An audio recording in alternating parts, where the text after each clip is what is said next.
if we just take a step back and kind of look at the 10,000 foot approach, I do see a lot more businesses radically or dramatically shifting from a product or services based business into a platform as we begin to see a large part of the world go towards API first instead of product first. Corey, I'm really excited to speak with you today because you worked in such amazing products like GitHub and Adobe, and you worked on platform creation out of existing products and building like extensibility. Can you share in a few words why you started, you work on platforms, and a little bit about your experience in this space? As I started to try to figure out where I thought I wanted my career to go, I think at first, platforms started to make the most sense for me, given my past experience as a developer. And I often built on top of APIs and platforms when I was learning iOS and Android development. So often, I mean, when you're building applications like that, you're working on top of a platform, and then you kind of realize the 10x factor around building on a platform. And for me, I was kind of a little bit tired of being on the outside, and I wanted to be on the inside to help folks like me who struggled with API documentation, who struggled with getting the right contact inside that company. And I just really wanted to spend a lot of my professional time building up great platforms that are already existing and bringing some of my knowledge as a developer to the business or the product side of the house. Obviously, everyone knows GitHub, and everyone uses GitHub. GitHub was a very successful product before it was turned into platform. On an example of GitHub, can you explain a little bit what is the difference between product and platform? GitHub as a product is hopefully, again, as you mentioned, most or everyone should at this point hopefully know what GitHub is, at least in the tech landscape. And as a product, it's a software collaboration platform. Some folks say it's the Dropbox for code. So if you want to partner with a buddy or a colleague or a classmate on a software focused project, then 90% of the time you'll be using GitHub to do so. On the platform side, it's taking that same concept of coding and collaboration and connectivity and bridging the gap to other tools, pipelines, and plugins. So an easy example is you and I are building the next cool consumer app that's going to take over the world. And we realize that, hey, we actually need some integrations to touch AWS or to touch Heroku or to touch some of our analytics or error systems. And that's how GitHub, the platform, came to be when we started to add a lot of these apps or extensions to the core experience to kind of build out that workflow. When you started, GitHub already had a pretty good API, I would imagine, right? What is the difference really between like a product which has API and maybe like starting to have, handful of integrations versus actually like a true platform? I think the delta is, believe it or not, most modern software companies have an API that doesn't necessarily make them a platform. So the way that most modern software is built is you have an infrastructure team or back-end team that some folks call it, and then everyone else that's middleware or front end or the design or the other side of the house. And a lot of those teams need to bridge that gap with internal APIs, which when they realize the utility of those APIs, they understand that customers or partners that want additional features that maybe that core product team will not build or cannot build at the time, it makes sense to turn those internal APIs into external APIs. And that's, I'd probably say, the general case for 80 to 90% of SaaS or software businesses. You take an internal process or API and you give it to the public. You kind of put some security provisions around it. You put some rate limiting around it so it's not abused. And then they have that. It doesn't necessarily make you a platform. When your API in the developer ecosystem or the partner ecosystem that you're starting to curate upon making the API public, when you turn the faucet on or that inflection point to become a platform is when you start to, you first hire specific resources for the external facing parts of the API. You hire a professional team of writers or staff folks who are writing API documentation. And the other part of it is that you actually start marketing. So when you go to your next customer, let's say it's Acme Corp, and they want to buy your core product, let's say in this case, it's GitHub, and they also want some of your partners' tools because they've seen folks use the API in very cool ways that extend the product. that's when a platform starts to form, when you begin to package the benefits of the community alongside your product and sell it into your customers' seats or base. And I think that's when a lot of companies start to turn from just, oh, we have an API, where we are now helping the ecosystem, I guess, at large, to sell across our platform. When you start thinking about turning product into platform, what do you start? That's a really good question.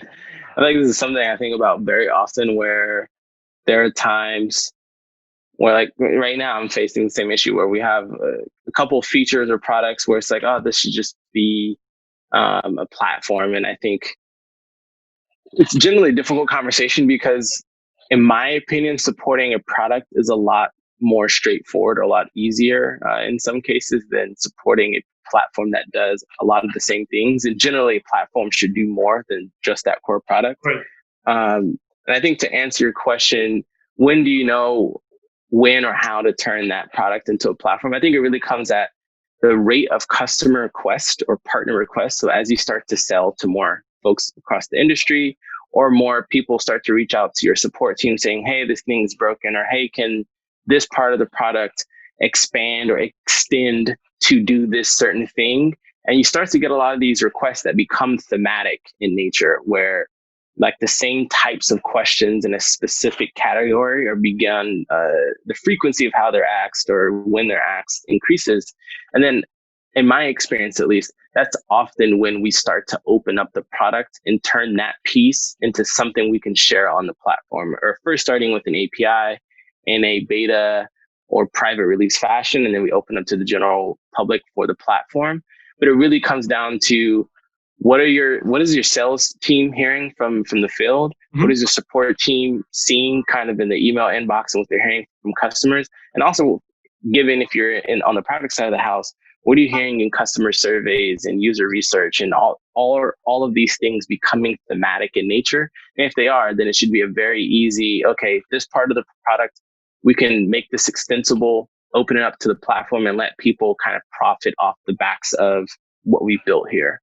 You're basically saying it's like a customer driven, right? And it's partner driven as well. In one of your talks, you mentioned building like a case for management or like a product manager, right? To build like a platform. What was your experience of building this case in one of your previous companies, like GitHub, for example? Almost every company where I've worked, like building the case to expand the platform and invest more resources and hire more folks onto these teams, mm-hmm. It definitely comes with pitching it upstream to your VPs or directors or SVPs, or even in some cases your C-level executives.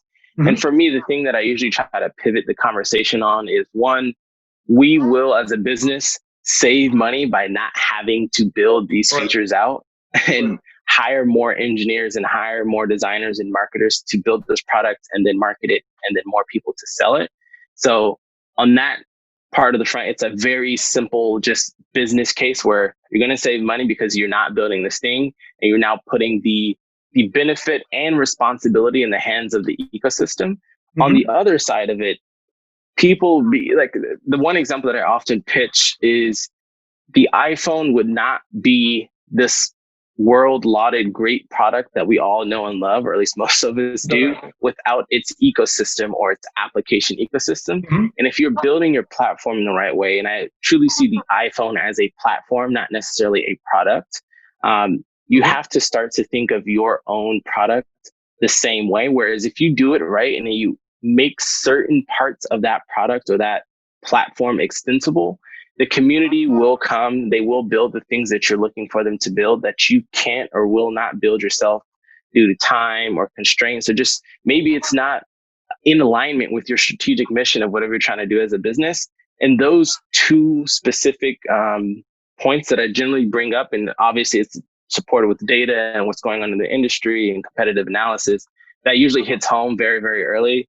And if some of those points are a little bit weaker, the last thing that I usually come back to is, well, if we can't get to this now, let's open this up as a beta. Like we already have the API internally because it's a product. Let's give this to 10% of the community and let's see what they build in the next quarter. And if it surprises us, we might as well keep it around. If not, then we can basically tell them, hey, this is part of a pre-release beta program anyway, and we could roll it back. So there's usually, I mean, like, again, one, give them the business case. Two, kind of give them the competitive landscape of what's going on and enable them to understand what we gain as well as the community and our customers. And on the third point, to say, hey, well, if not, like, let's test this out. And if it works, we keep it. If it doesn't, then again, it was a beta. So there's no real risk around kind of showing your hand in that case. I really like that. Like just like doing step-by-step testing the watcher and stuff. Talking about whether platform play is for everyone. And we asked this question many different people. And I think would be very interesting to hear your thoughts on this. Is platform play for everyone? And if you're thinking about building it, what is the timeline you would actually recommend guys to think about? So the shortest answer, and I get asked this question a lot, I personally don't believe a platform play makes sense for every business. The easiest example is if you are a partner company that was this, I don't want to say the sole purpose of your business, but the sole premise of your business was built atop of a platform. So like, I don't want to give a specific business example, but if I am Acme Corp and I am built on top of the Adobe ecosystem, and that is the depth or breadth of my business, like I only integrate with, let's say, InDesign Server, and I'm a print machine company, and that's kind of the basis of my operation. I don't think it makes sense to then in self turn my business into a platform. That just doesn't make sense over time in my personal experience. But I do think if we just take a step back and kind of look at the 10,000 foot approach, I do see a lot more businesses radically or dramatically shifting from a product or services based business into a platform as we begin to see a large part of the world go towards API first instead of product first. If we go see a large facet of businesses start to take a step back and say, you know what, like we don't want to build this thing. Like I would be very surprised if, and I kind of already seen it done, but there are plugins that work with Twitter to actually have an edit button, which is the long asked for feature that everyone in the world has asked for on Twitter. Like, can I just edit my tweets? There's actually extensions that work alongside Twitter's platform and the API that allow you to do that. Well, do I think Twitter will ever do that themselves? I'm unsure. But the reason why I bring that example is I don't know if the company who built those features as part of the ecosystem or the platform, I don't think those will ever become platforms themselves. I don't think they will ever become competitors to Twitter, given the sole purpose of their business was to extend Twitter's core functionality. Yeah. But the second part of your question around if you were pivoting or even just thinking about building on a platform, what's kind of the time horizon or maybe the first 2 or 3 things to think about?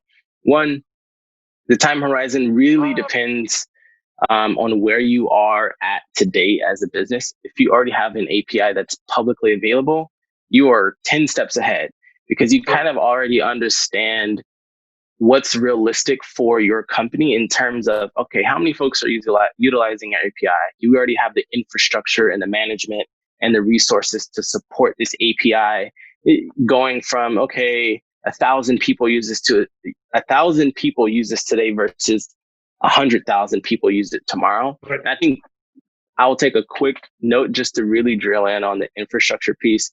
We saw this at GitHub. We're definitely seeing this at Adobe. And I definitely saw this at a smaller startup that I worked at in the past, named Particle.io, is at any given moment, that one CNN piece on your company or TechCrunch article or whomever, it could just be a simple tweet where someone catches wind of your business in a really good way and they shine a light bright on it. You could really 100x your platform overnight.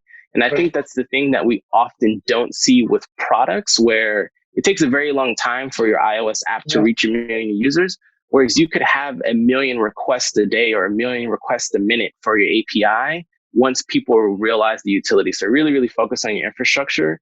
The second thing is the only documentation is good documentation. Everything else is just words on a screen. And this really want to hit home on that is I've seen platforms burn to the ground because their documentation was so poor.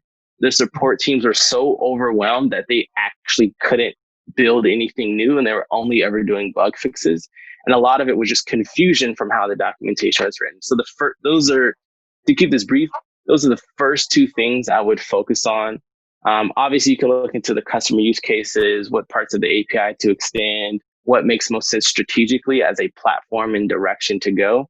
But one, just making sure in any direction that you go that you can scale from an infrastructure perspective. And on the other side, that you're actually set up for good documentation and good developer evangelism and marketing to make sure that side of the business can kind of be self-efficient.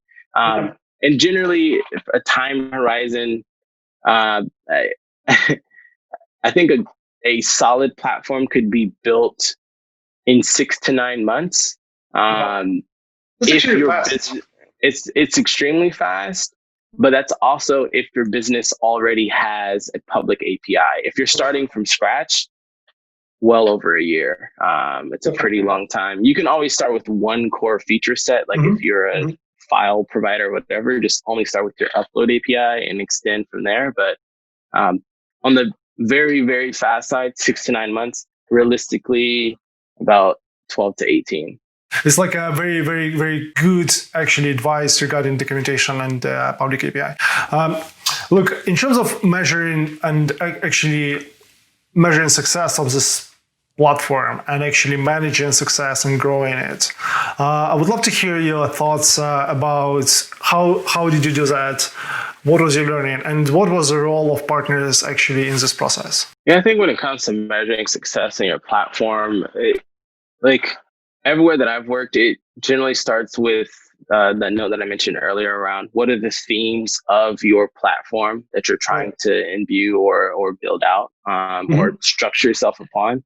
And kind of some of the easier ones is one, how many support tickets do you have on these specific categories? It's often like, oh, the rate limit's too low, or this piece of the API is broken, or we want to do this specific action.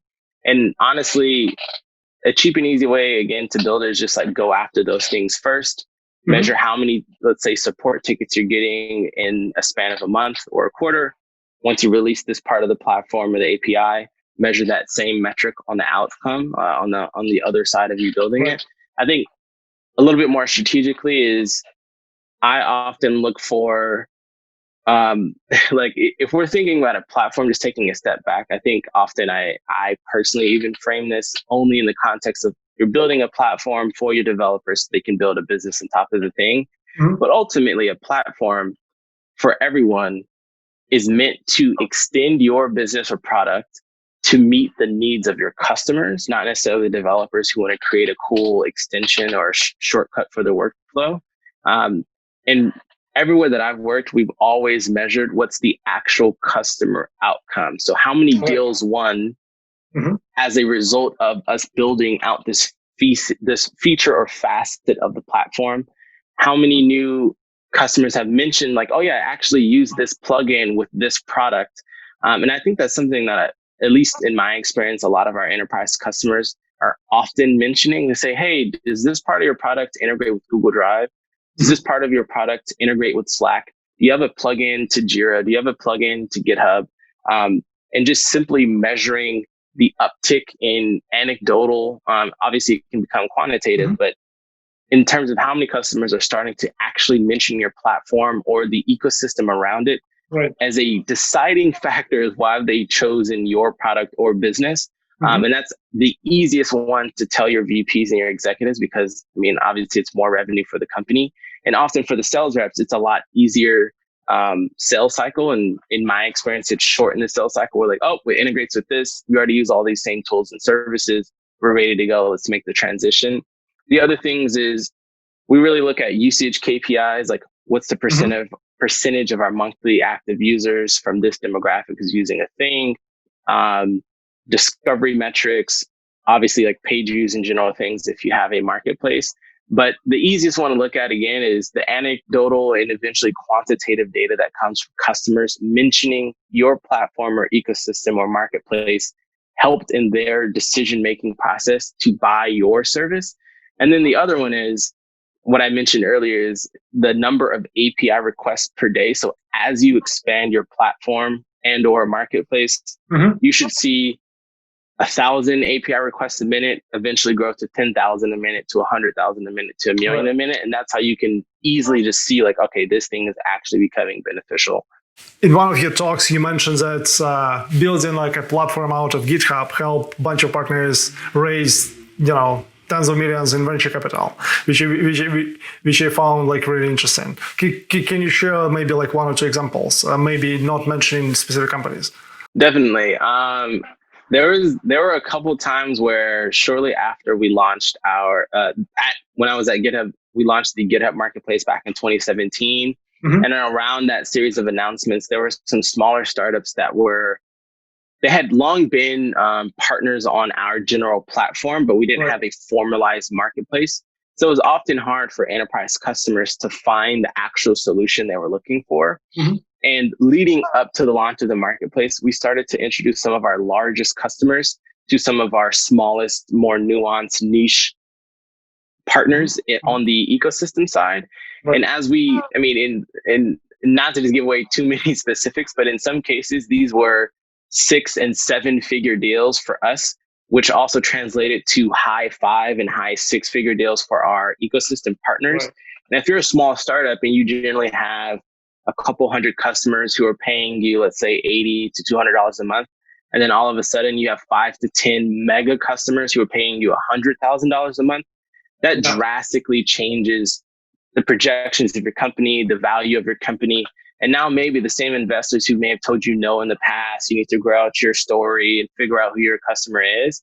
Just us striking some or helping these partners come into our network and our ecosystem, building out this marketplace and giving them kind of a front store or a storefront, I guess you could say, drastically helped their business. And literally overnight, they were emailing us saying, hey, can your head of business development join our investor call just to confirm that we're partners with you and all these things are true. And there was a fair amount of companies who raised anywhere from $1 million to $50 million. Some have been acquired since we launched the GitHub Marketplace, and a lot of that has come from the success that they've had with close partnership of the GitHub platform and ecosystem.